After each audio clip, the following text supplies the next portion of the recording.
The July 23rd, 2025 meeting of the Brainerd HRA Board of Commissioners. Roll call has gone around. And I think at this time we have the swearing in of a new commissioner, Justin Grasula. And also I think it would be beneficial for us to do introductions across the board and also staff. So I am Mike Duval. Justin, we've worked together before on the Planning Commission, chair currently of the Brainerd HRA. My name is Wayne Erickson. I'm Kevin Yeager. Do a couple things for the city. I'm Allie Verkota. No things for the city, just work at Deerwood Bank. I'm the treasurer here on the board. Yeah. And a fine one. Oh, thank you, Wayne. Karen Young, Finance Director on staff. John Schober, Maintenance and Rehab Director, staff. Hannah Gangle, Housing Manager on staff. Mallory Demmel, Rental Assistance Manager on staff. Britt Thompson, Rehab Specialist. I'm Nick Broyles. I'm the City Administrator. Janet Decker, Resident Commissioner. Welcome. And yes, Eric Charpentier, Executive Director. We have met Justin, and if you don't mind, Board, I will just go right into the oath of office for Mr. Grasula. He was put forward by the Brainerd, by the mayor, and approved by the City Council at their July 7th meeting to join our board, which will make us complete. So very, very happy to have Justin on board. After we do the oath, Justin, you can certainly give us a little bit of background on you if you would like. So I'll jump into the oath. Just repeat after me. I, Justin Grasula, I, Justin Grasula, do solemnly affirm that I will support the Constitution of the United States, do solemnly affirm that I will support the Constitution of the United States, the Constitution of the State of Minnesota, the Constitution of the State of Minnesota, and that I will faithfully and impartially discharge and that I will faithfully and impartially discharge the duties as a Commissioner of the Housing and Redevelopment Authority the duties as a Commissioner of the Housing and Redevelopment Authority in and for the City of Brainerd, in and for the City of Brainerd, to which I have been appointed to which I have been appointed to the best of my knowledge and ability, so help me God. to the best of my knowledge and ability, so help me God.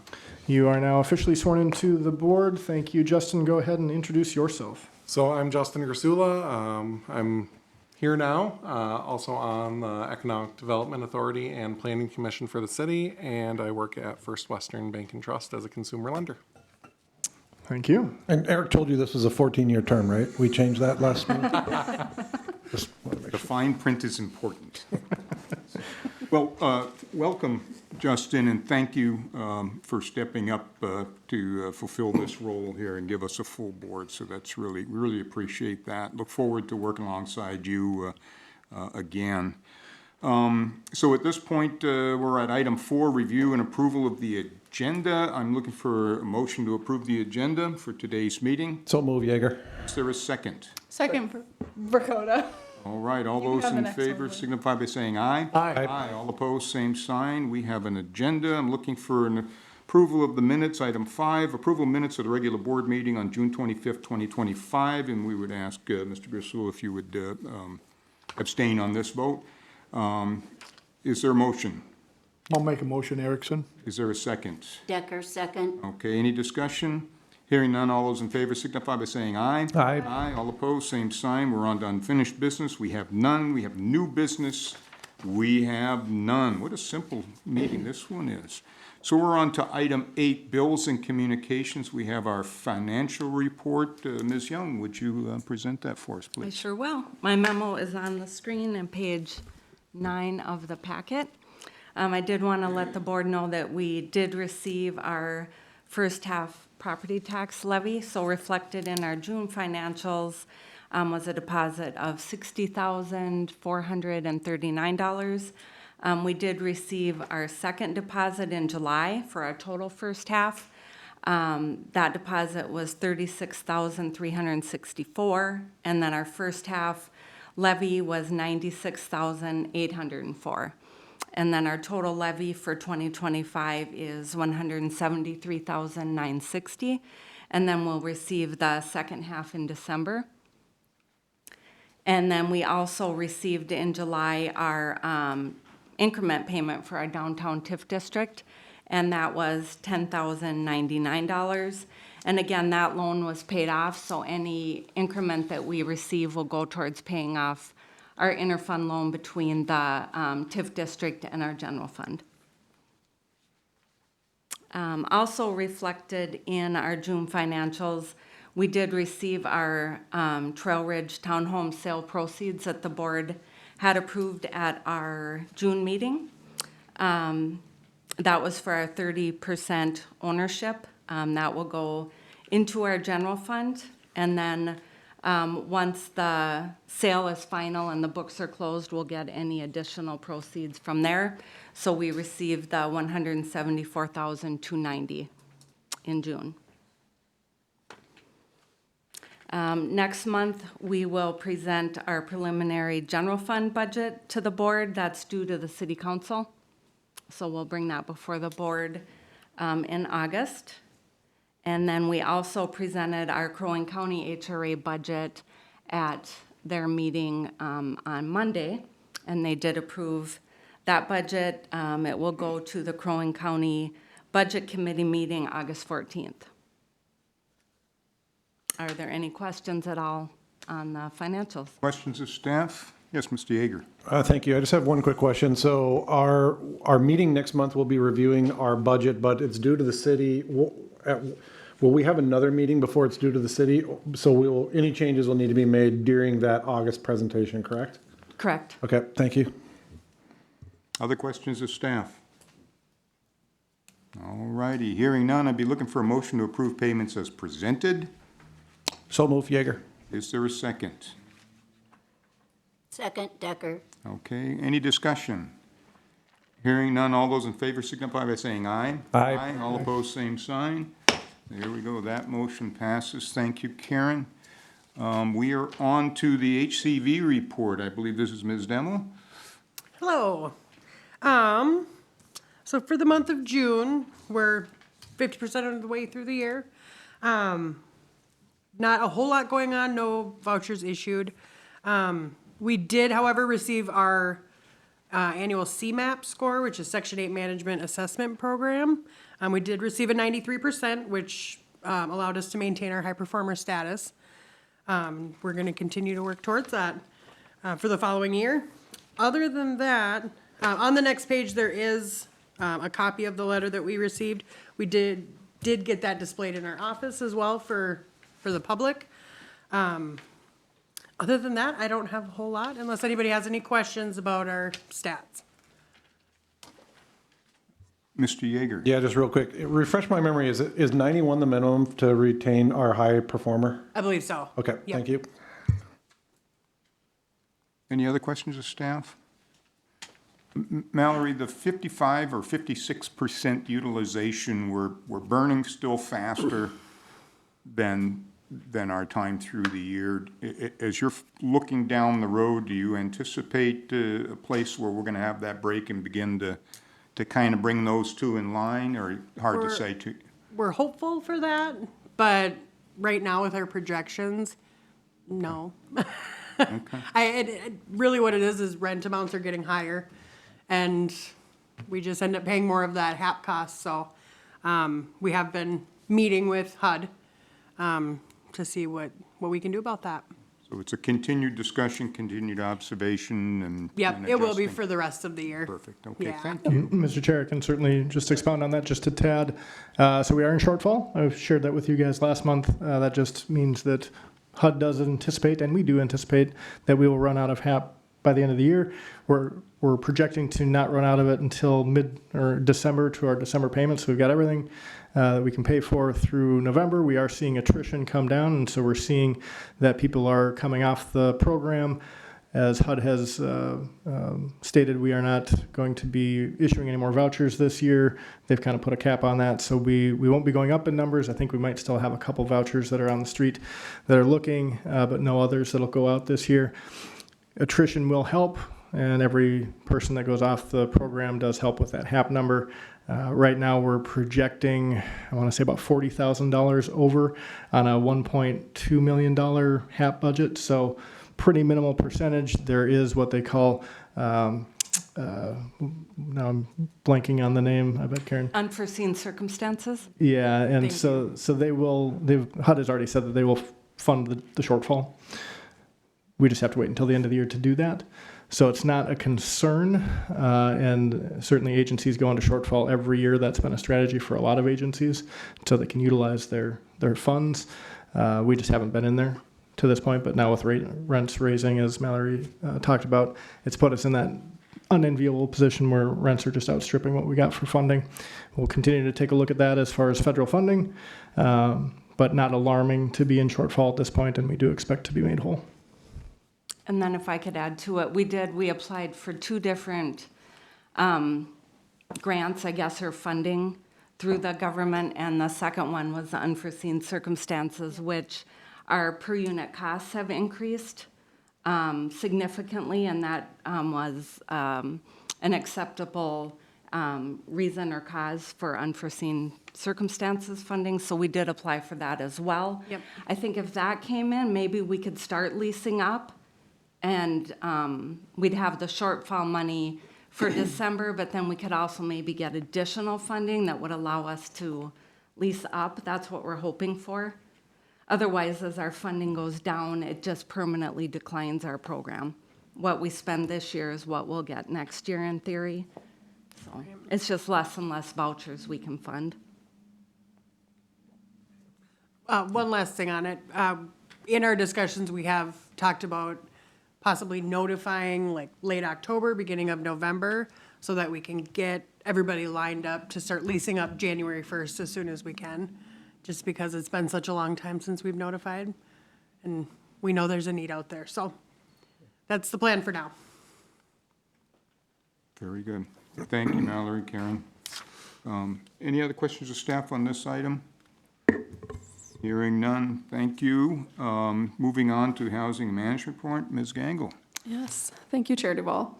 My report is on page 35 of the packet and along on the screen. Vacancy report is attached.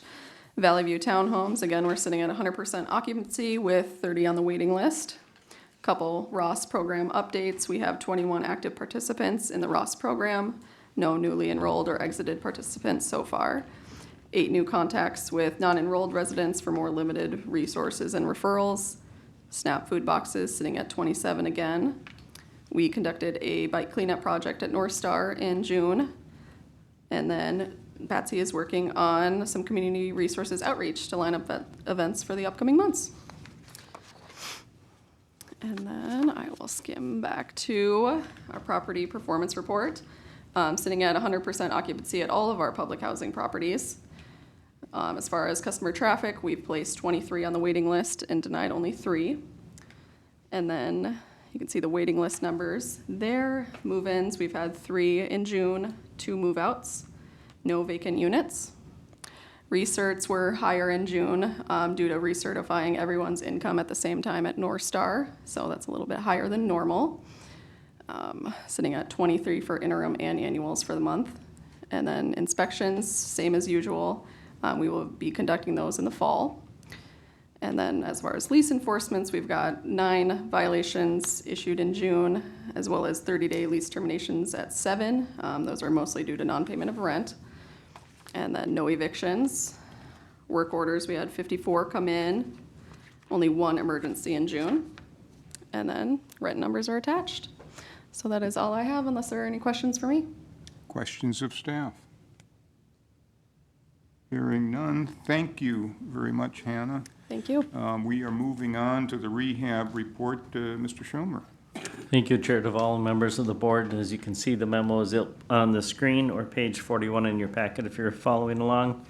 We did get a newsletter from Deed. Was hoping to have announcements of the small cities application, but as it says in the memo there, they are waiting on the state's action plan and then waiting for the release of Minnesota CDBG allocation from HUD before they'll be able to announce that. So hopefully soon on that. Current numbers are down below, as you can see. The Housing Trust Fund loans, we have a couple of those going on in the city. Continue to have a need for the Minnesota Housing Finance Agency loans.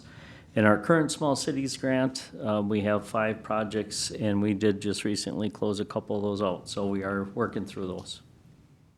And again, that's single-family rental rehab and owner-occupied rehab, so. Any questions for me on any of that? Questions of staff? Thank you. John, thank you. I believe we are on to the executive director report. Mr. Charpentier. Yes, thank you, Mr. Chair. A couple of updates for the board this month. I had mentioned this last month that Dolly Matten at GLAR is putting together a housing summit on August 6th. We've got some firmer information in the following pages in my report. Just wanted to reiterate, the timeline's going to be about 8:30 until noon that day on the 6th. It's going to be hosted at the GLAR building over in Baxter. If you're not familiar with where that is, it's just north of Menards. Be a number of speakers. I will be presenting on our local programs that we're able to access to help bridge the housing gaps and how we work in between local units of government to try to bring on other investment as well for housing. So if you guys are interested, please do come. I would suggest if we wanted to adjourn this meeting to that August 6th meeting, just to make sure that if we have a quorum, that we are covered as far as open meeting law is concerned, and hoping to get a good amount of elected officials there, development individuals, construction folks, just to continue the conversation as far as knowing that we have this need not only in Brainerd but within the county, and housing is still high on the radar for a lot of people. So that will be coming up in just a couple of weeks. As Karen mentioned, we'll be doing our 2026 budget and levy request to the city. So in August, we'll be presenting our general fund budget to you. So hopefully we are able to get something approved, whether or not there are any changes to that, in anticipation of presenting to the P&F committee with the council on September 2nd at that meeting. We do have to have our materials into the city typically either by that Wednesday or Thursday of the week prior. So that does put us up against it, the time clock a little bit, certainly working with the city staff to make sure that we get that agenda item on P&F. We've already got that set, but we'll need to get our information over to them relatively quick after our meeting, but we'll make that work. Lastly, as far as, I got 2 more updates. Developer meeting, John and I did meet with Central Minnesota Housing Partnership. This is an exciting meeting. We virtually met last week just to talk about, number one, getting Central Minnesota Housing Partnership to have a project in Brainerd. They have not built in Brainerd for a long, long time, and or in Crow Wing County either. So wanted to test the waters, see if we could get some interest in there. They do both multifamily and single family. Discussed a little bit about housing trusts and what that might look like as well. They are, as we've spoken here, they are the housing trust for kind of their 16 county central Minnesota area. They haven't done one in quite a while, but they are intending to start building some perpetually affordable housing in St. Cloud, hopefully within the next year. They are open to looking at Brainerd as a additional satellite site for them. They haven't really built any of this since the Great Recession in 2008. So they are actually in process and just did submit a grant request to Minnesota Housing for single-family housing development of this type. So it was good timing. They are re-energizing their program on that, and so we're hopeful to get that moving. Mentioned that they're also interested in multifamily projects, and so I think that there's some tacit interest in working with us on a multifamily project, and so much so as we did put together some documentation. We did send over some information on the Wright Street extension to see if they had any interest in that.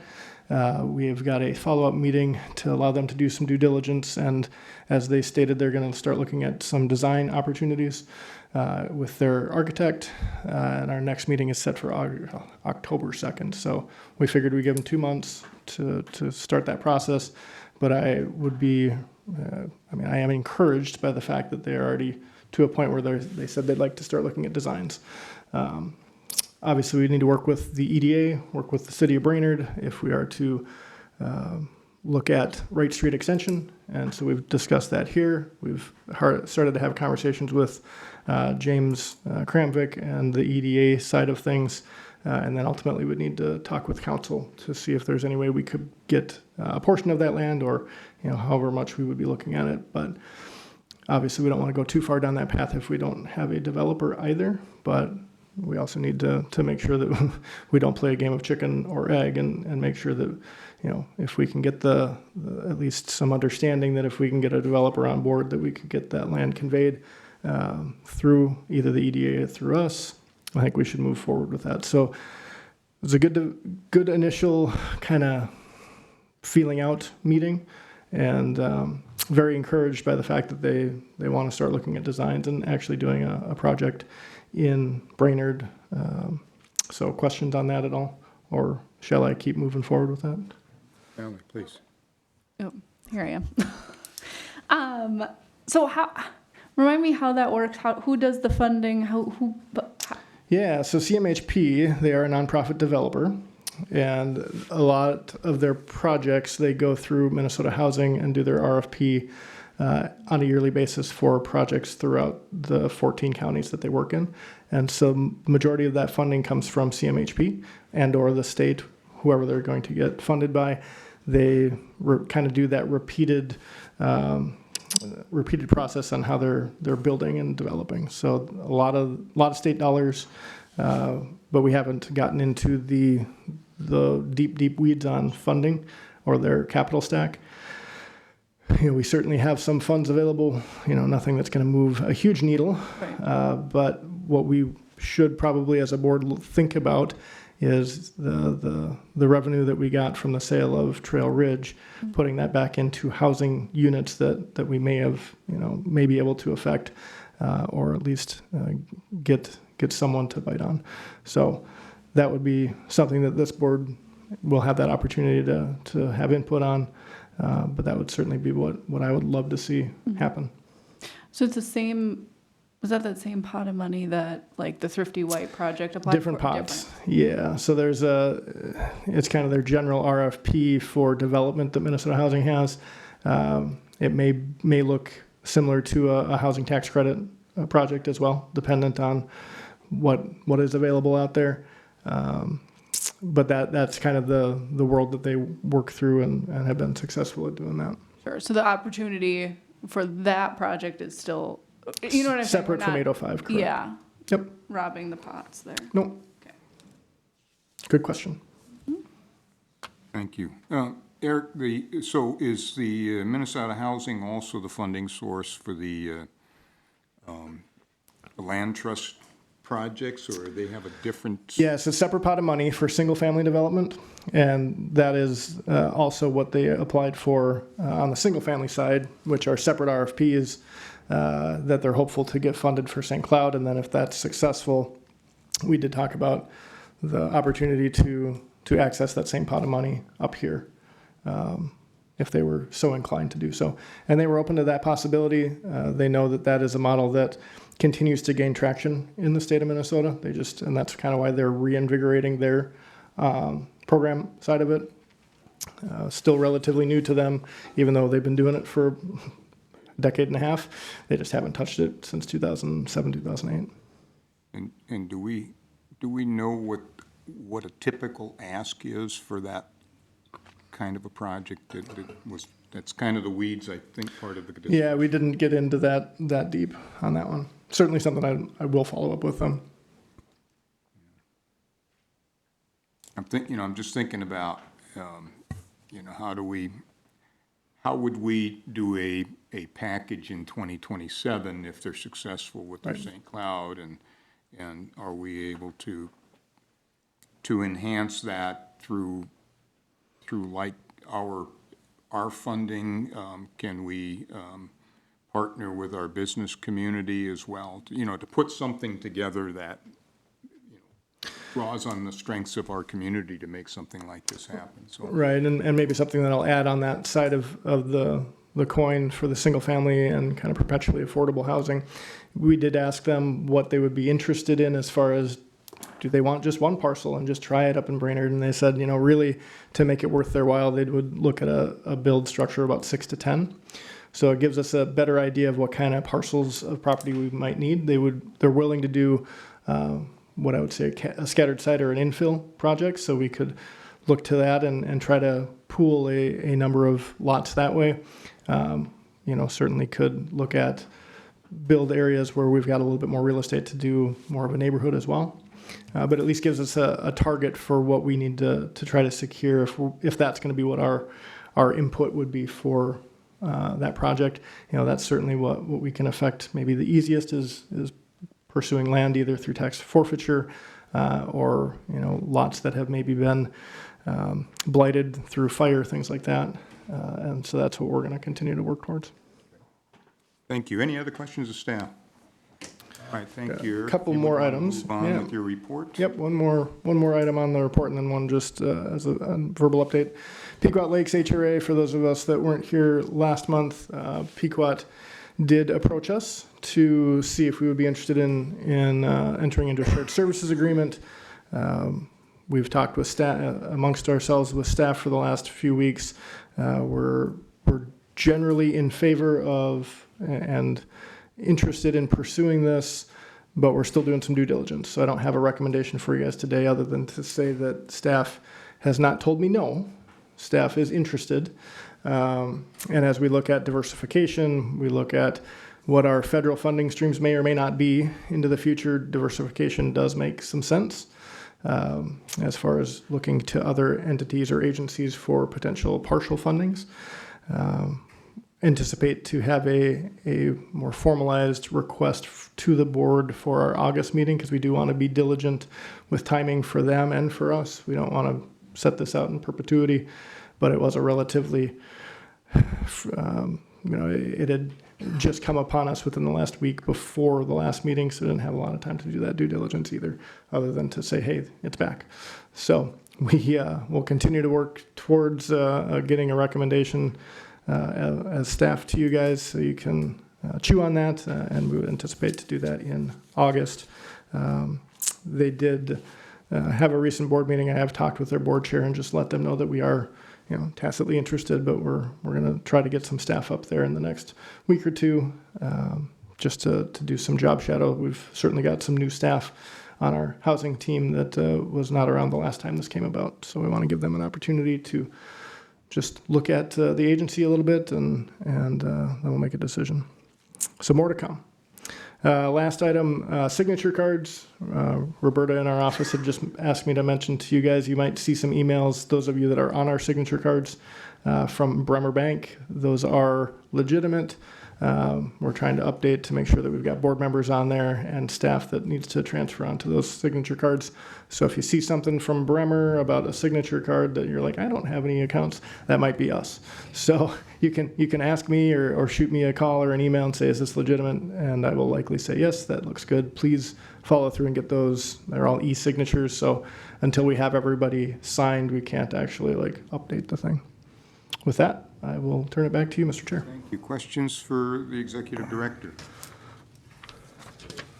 Yes, Mr. Erickson. I may have missed a meeting.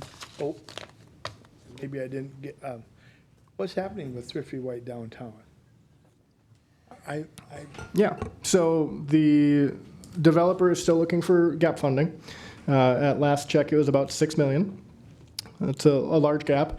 They did move forward with the demolition of that building, of the Thrifty building, and they did that to preserve some of the funding that they had already had. They had some timelines that they had to meet to actually get those funds. I met with, over the phone or virtually, with the developers in June and spoke with them about next steps. I did state to them I'd be willing to go out and try to get some businesses, local businesses, on board with purchasing housing tax credits.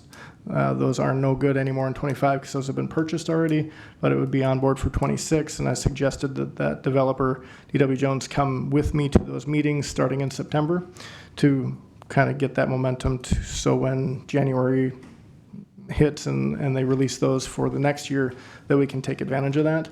That's going to, consist of, maybe a million or two. They still have told me that they are committed to that project. I know we spoke about that a little bit last month, that this is still a priority for them. And I do believe that because they have invested a lot of money into it. But that gap right now is just high enough where they can't self-fund that. I don't know if they're willing to take on other investors. They've got investors from the north buildings that they're looking at encompassing in that, but I don't know that that's a cash investment. So they're looking for capital. And so that's where we're trying to raise some with the state tax credit program. The unfortunate thing about the workforce housing development program that they applied for last year is it did get refunded through the state, but it was only funded at $4 million per biennium, $2 million a year versus the $39 million that they had for last year. So that's the big major hang up. I don't anticipate that given Minnesota's budget currently that we're going to see any drastic changes in that. But it was a popular program for a reason because everybody's looking to build housing. So I wish I had a timeline. I don't yet, other than to say that I'm going to continue to speak with them. I know this is certainly on the city's mind to make sure that we get something done. Hopefully, it's on our mind at the Brainerd HRA side, the Crow Wing County HRA. It's a priority as well because we've got some funding that's been approved through our Housing Trust Fund. So I just keep chatting with them and trying not to push them away and try to encourage them to look at all avenues. Thank you. Mm-hmm. Just real quick follow-up question on that, thank you. The $6 million gap that exists is, okay, so that money, that $6 million, does that skew the viability? Meaning, do they need the $6 million to come in some form of a non-payback version funding or low-interest funding? Or if they had the $6 million from a private investor, does the math still work on the building to build it? Does that make sense? Yeah. The debt service, yeah. Yeah, I think the debt service is probably what isn't penciling out when they are looking for that. They've done some redesign again to pull out the underground parking and do surface parking and facade that with the building. That didn't lower the cost of building as much as I would have hoped. Probably not as much as they would have hoped either. And I still think that's the debt service side is where it's coming from. And every single day, construction's continuing to go up, so that It's not helping. It's not helping. So yeah. Okay, thank you. Mm-hmm. Other questions? All right, thank you, Eric. I might acknowledge City Administrator Broyles is in attendance here. Do you have any updates for us that would be relevant for our group? No, sir. Thank you for the welcome, though. Okay, thank you. So with that, looking to go to commissioner comments, and Mr. Erickson, would you get us started? Welcome to Justin. Good to have you on board. Thank you for taking the challenge. And same for me. And welcome aboard, Mr. Grasula. Worked with you on other commissions, and I'm sure you'll do a great job here. So thanks for that. Ellie. Ditto. Welcome. There's that. Thanks for joining. Janet. Ditto. Well, I'd just like to say I'm excited to be here and work with all of you. So Yep. Good. Welcome aboard. Glad to have you on here. Thank you to staff for your continued diligence in preparing us for success up here. So thank you for that. And signature cards. So Eric had mentioned that. I hadn't seen one, so I kind of sent Roberta a note this morning, and she went and bumped the bank and popped out an email with a signature card thing. So if you haven't seen one, you'll probably see one now. So with that, we can get due diligence turning that around. We'll be on task here. So with that, our next meeting is August 27th. And I would be looking for a motion to adjourn to the August 6th Housing Summit at the Greater Lakes Area Realtors Office. So move, Jaeger. Is there a second? Second for Coda. Okay, any discussion on that? All right, hearing none. All those in favor signify by saying aye. Aye. Aye, and all opposed, we are adjourned. Thank you, Yeah, I everybody. just wanted, This was on track to be at